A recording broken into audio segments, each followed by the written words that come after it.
Hello everybody. I am getting ready for Leadville. Actually, I'm not leaving for 6 days, but I want plenty of time to think about my choices. So I thought maybe I'd make a little video, and I'm sure I'll have to cut this a few times, about what it takes to get ready for a 9-hour mountain bike race. So a little background on Leadville. It's in Leadville, Colorado, which is a mining town that's at 10,000 feet. This is a race that's 103 miles, a combination of single track, gravel, pavement, but mostly just fire roads. The goal is to do it under 9 hours. 9 hours, you get a big gold belt buckle. About 10 to 15% of people can do it under 9 hours, of people who start. And my stretch goal would be closer to 8 hours, but I just want to make sure I'm under 9 hours. So trying to get everything as dialed in as possible so that when race day comes, it'll all be taken care of. So I'm just going to start by showing you my planned kit. I most likely will be wearing this. This is the S-Works Evade. It's an aero road helmet, actually. But because there's some pretty fast sections of road in this race, it might give me a little bit of advantage. If it's going to be excessively hot, I'll wear this Prepara, which is a little more ventilated but not as aerodynamic, but probably going to be wearing the orange one. So these races are frequently quite dusty. I've decided to have 3 different pairs of sunglasses, all in yellow.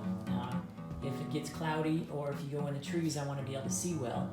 At my last race, I noticed that I had a lot of dust on my lenses, and I actually crashed once because I couldn't see in the trees and a switchback came up on me too quick. So I'm going to try and switch these out a few times to keep clean glasses. A lot easier than cleaning them and scratching them.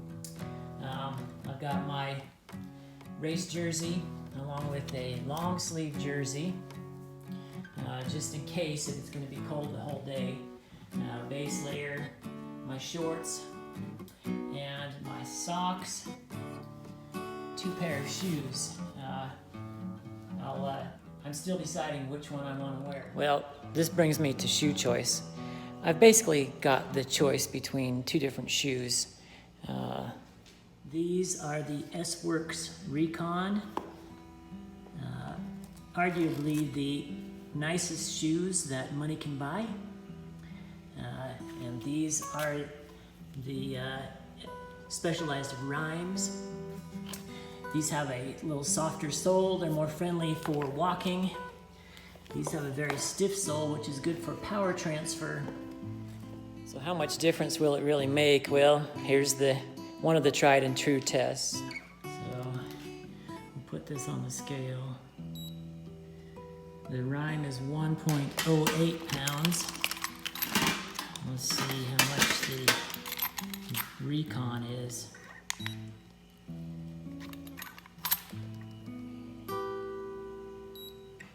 .76 pounds. So that's kind of got me thinking.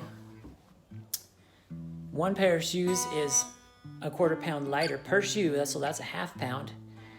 And you're thinking of the hundreds of thousands of revolutions that my feet are going to make over the next 103 miles versus the hopefully less than 1 mile that I have to hike a bike.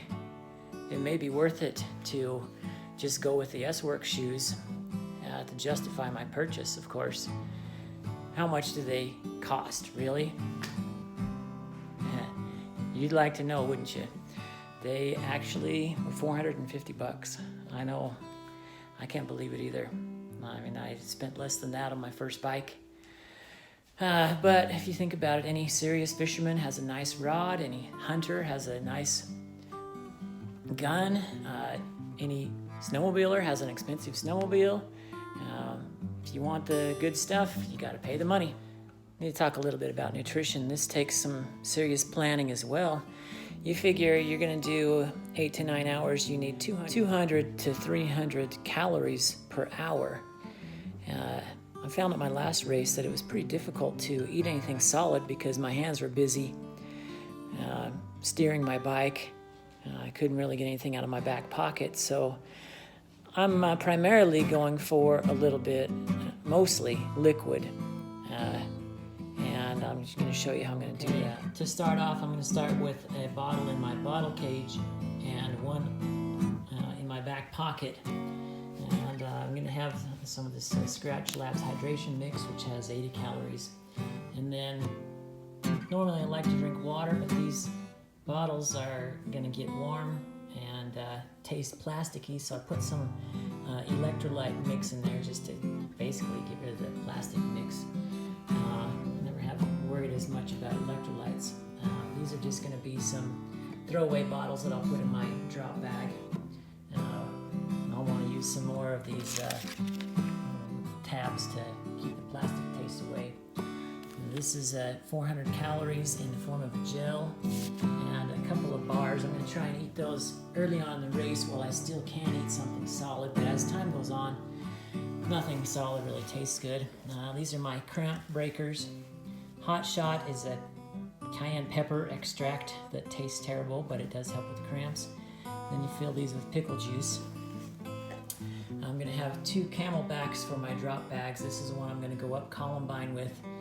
You fill up this with water and some of this Morton 320. There's 320 calories in there. I'm going to try and sip that and have it gone by the time I get to the top of Columbine.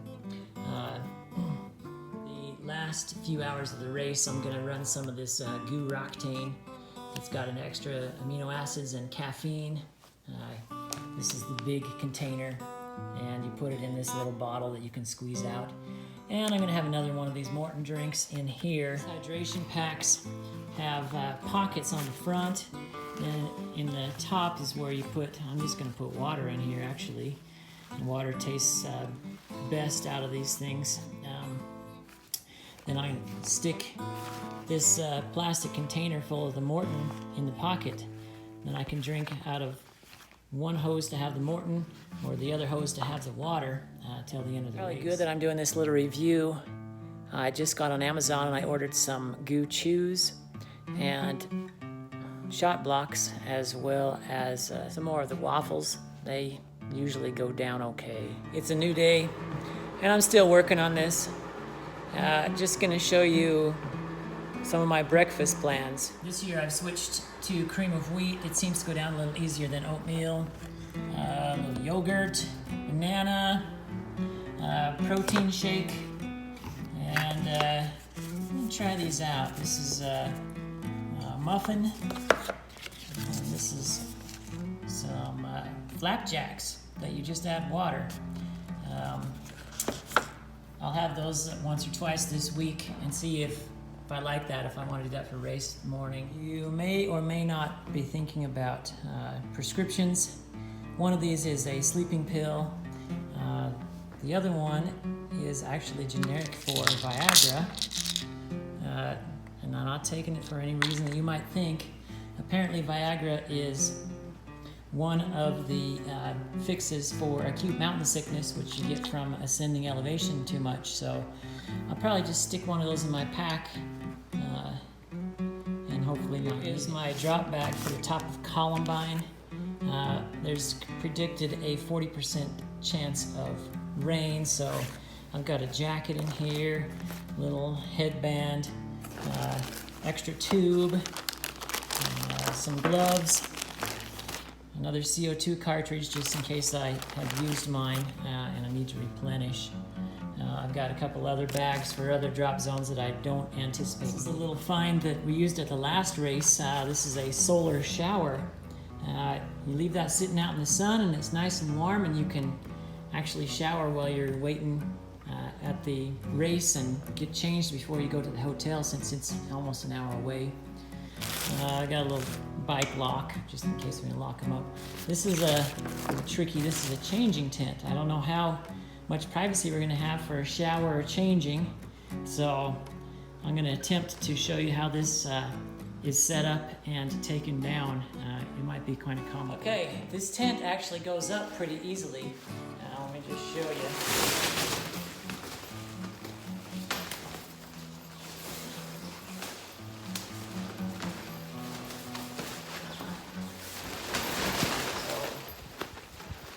voila,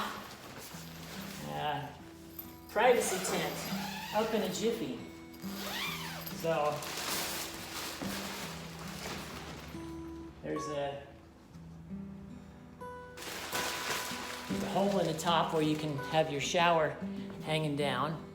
But the fun part is putting it down. Okay, it's time to take a look at the noble steed. Spent some time cleaning up my bike last night. Let's go through it. This is a Giant Anthem Advanced 1. Not Giant's highest level bike, but still a very nice bike. Just purchased this year. You've got the RockShox Sid, carbon rims on front and back.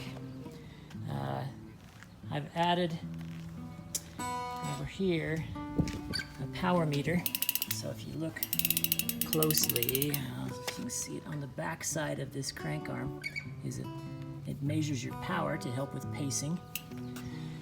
I've got my emergency pump here, and then this is my seat bag. This is one little trick that most people probably haven't heard of. I'll show you in a second. Here's our tubeless. So this little thing here is a tubeless tire plug. So if you get a hole in the tire, you simply take this, shove that through the hole, and then pull the introducer back out. And it's supposed to plug that hole off. You may not have to put a tube in. Also got some zip ties, just in case the cable comes loose and you have to tie it down. This is a lockout for the front fork. If you stand up, it keeps the fork from being compressed so that you're more efficient. This is a seat dropper. So if you look at the seat here, I don't know if I can do it. Video at the same time as I'm dropping the seat. Okay, depress the lever, you sit on the seat, and the seat goes down. So,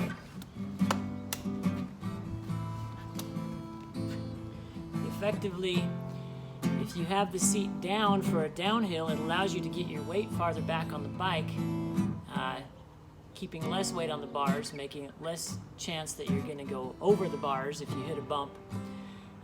And it makes it easier to unweight for jumps and that kind of stuff.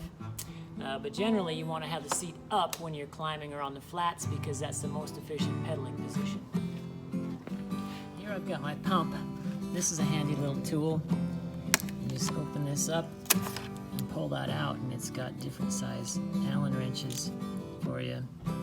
Getting a 32 tooth chain ring, and this is an 1146 11-speed rear cassette. Tires, front and rear, Maxxis Icon 29 by 2.2, tubeless with the Giant flat sealant. I put some newer pedals on here. This is my old pedal. So I was going through my bike, and I don't know how well it'll show, but there's a lot of play in that, meaning that the bearings are worn out. So there's another good reason to check. This could have potentially broken during the race, which would have made it very difficult to finish. I've heard people talk about how cold it is while you're standing at the start line waiting. So I've found some clothes that are pretty much ready for the Goodwill that I assume I'm never going to see again, that I'm going to discard just before race starts. Sweats, sweatshirt, and jacket that's semi-waterproof just in case it happens to be raining.